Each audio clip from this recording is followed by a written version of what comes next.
दोस्तों नमस्कार। दिल्ली विधानसभा चुनाव पर सिर्फ दिल्ली के लोगों की ही नज़र नहीं है, बल्कि इस चुनाव पर पूरे देश भर के लोगों की नज़र है, क्योंकि ये दिल्ली है, देश का दिल, देश की राजधानी है। और सभी लोगों के दिमाग में, मस्तिष्क में ये बात घूम रहा है कि आखिर दिल्ली को जीतने कौन जा रहा है। 2025 के अंदर फरवरी महीने में दिल्ली में सरकार किसकी बनने जा रही है और किस पार्टी को कितनी सीटें मिलने वाली है इस चुनाव में। ये सब चीज़ें जो हैं लोगों के जहन में, लोगों के दिमाग में घूम रहे हैं, चल रहे हैं।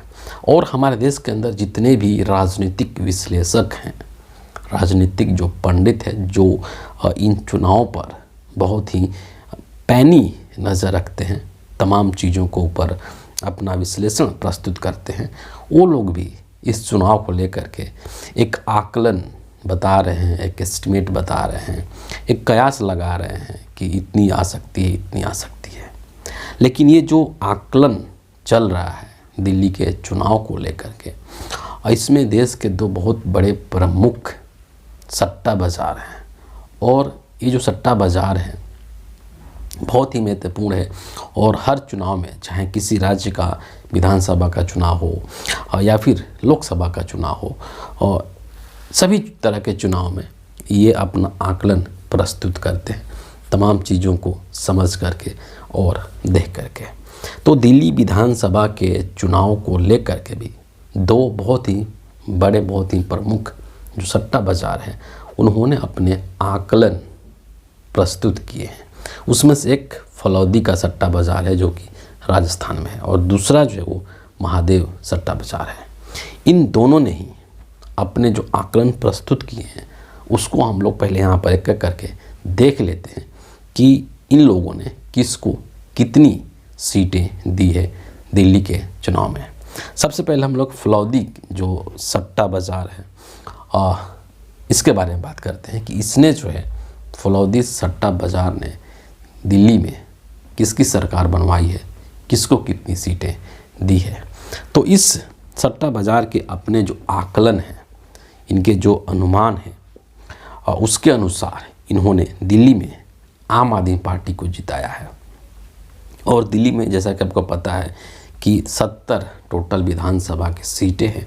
जो बहुमत का आंकड़ा है वो 36 है, 35+1। और ये जो फलौदी सट्टा बाज़ार है, और इन्होंने आम आदमी पार्टी को दिल्ली के अंदर 70 में से 36 से लेकर के और 39 तक, यानी 36 to 39 जो सीट्स हैं वो आम आदमी पार्टी की ओर जाते हुए इन लोगों ने दिखाया है, आकलन प्रस्तुत किया है। यानी कि जाहिर सी बात है कि 36 to 39 अगर सीटें आती हैं तो एक पूर्ण बहुमत वाली सरकार होगी और आम आदमी पार्टी अपने बलबूते पर सरकार बना सकती है, क्योंकि बहुमत के लिए 36 का आंकड़ा पर्याप्त होगा। इसके बाद जो दूसरी पार्टी है वो बीजेपी है।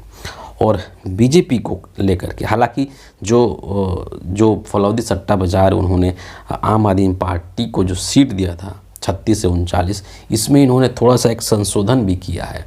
और इनका ये भी मानना है कि शायद ये सीटें और बढ़ सकती है और ये 39 to 41 हो सकती है ना। तो इन्होंने बेसिकली आम आदमी पार्टी के लिए ये बताया है कि ये 36 to 39 हो सकती है या फिर 39 to 41 हो सकती है। इसमें से कुछ भी सीटें अनुमानित है, कुछ भी हो सकता है। बीजेपी के केस में अगर देखा जाए तो इस फलौदी सट्टा बाज़ार ने भारतीय जनता पार्टी को दिल्ली में 29 to 31 सीटें दी है। यानी कि बीजेपी इस बार 29 से लेकर के 31 सीटें जीत सकती है। और तीसरी जो पार्टी है कांग्रेस पार्टी, उसको इस सट्टा बाज़ार ने 3 सीटें दी है, क्योंकि दिल्ली का जो मुकाबला है इस वक्त त्रिकोणीय मुकाबला है। और जो तीनों पार्टियां हैं, कांग्रेस, बीजेपी और आम आदमी पार्टी, ये तीनों ही बहुत ही मजबूती के साथ चुनाव लड़ रही हैं। ये फलौदी सट्टा बाज़ार का आकलन है। दूसरा जो सट्टा बाज़ार है महादेव सट्टा बाज़ार, इसने जो आकलन दिए हैं उसके अकॉर्डिंग आम आदमी पार्टी को 38 से लेकर के 40 सीटें मिल रही है। यानी सीधी सी बात है कि इस सट्टा बाज़ार के अनुसार भी दिल्ली में आम आदमी पार्टी की सरकार बनती हुई नज़र आ रही है। बीजेपी को महादेव सट्टा बाज़ार ने 25 से लेकर के और 30 तक सीटें दी है। वहीं कांग्रेस पार्टी को महादेव सट्टा बाज़ार ने 2 सीटें दी है। ये मोटे तौर पर एक आकलन है, ये रिज़ल्ट नहीं है और इसके सही होने की कोई गारंटी भी नहीं है, बल्कि तमाम तरह की जो राजनीतिक परिस्थितियां हैं जो अभी तक घटित हुई हैं पिछले 4 दिन पहले से लेकर के, और जब तक इन लोगों ने पूरा रीड किया है सिचुएशंस को, उसके आधार पर इन्होंने ये आकलन प्रस्तुत किया है। लेकिन यहाँ पर एक चीज़ और ध्यान देना होगा कि जिस तरीके से ये चुनाव लगातार बदल रहा है और इसमें जो सबसे बड़ा फैक्टर है वो कांग्रेस पार्टी है, वो राहुल गांधी है। जिस एग्रेसिव तरीके से राहुल गांधी ने दिल्ली में चुनाव प्रचार करना शुरू कर दिया है और तमाम जो प्रत्याशी हैं कांग्रेस पार्टी के वो प्रचार कर रहे हैं, उससे अगले जो कुछ दिन जो बचे हुए हैं 5-6 दिन, उसमें ये चुनाव का रुख क्या बदलता है। क्योंकि दिल्ली के बारे में ये भी कहा जाता है कि दिल्ली में स्विंग वोटर्स की संख्या बहुत काफ़ी है, 25-30% स्विंग वोटर्स हैं जो कि हवा के रुख के साथ चले जाते हैं। तो किस पार्टी का क्या मोमेंटम बनता है अगले 5-6 दिनों में, वो भी एक बहुत बड़ा डिसाइसिव होगा फैक्टर इस चुनाव के लिए कि वो स्विंग वोटर्स को कहाँ वो लेकर के जाते हैं, स्विंग वोटर्स किसके साथ, किस पार्टी के साथ बह जाते हैं, इसको कहना बड़ा ही मुश्किल होता है। तो अभी का जो नज़रिया चल रहा है या अभी जो सिचुएशन दिल्ली में चल रहा है, ख़ास करके जो कांग्रेस पार्टी जिस तरीके से लगी हुई है प्रचार में, वो एक बड़ा ही महत्वपूर्ण फैक्टर है जो कि दिल्ली के चुनाव में बन करके उभरा है और इस चुनाव के रिजल्ट को काफ़ी हद तक प्रभावित करने वाली है कांग्रेस पार्टी। क्योंकि ये जो आकलन दिया जा रहा है जिसमें कि जो फलौदी सट्टा बाज़ार है वो 3 सीटें दे रहा है, या फिर जो महादेव सट्टा बाज़ार है वो 2 सीटें दे रहा है, ऐसा लगता है कि कांग्रेस पार्टी का जो परफॉर्मेंस होने वाला है इस विधानसभा चुनाव में दिल्ली के अंदर, वो इससे बेहतर होने वाला है।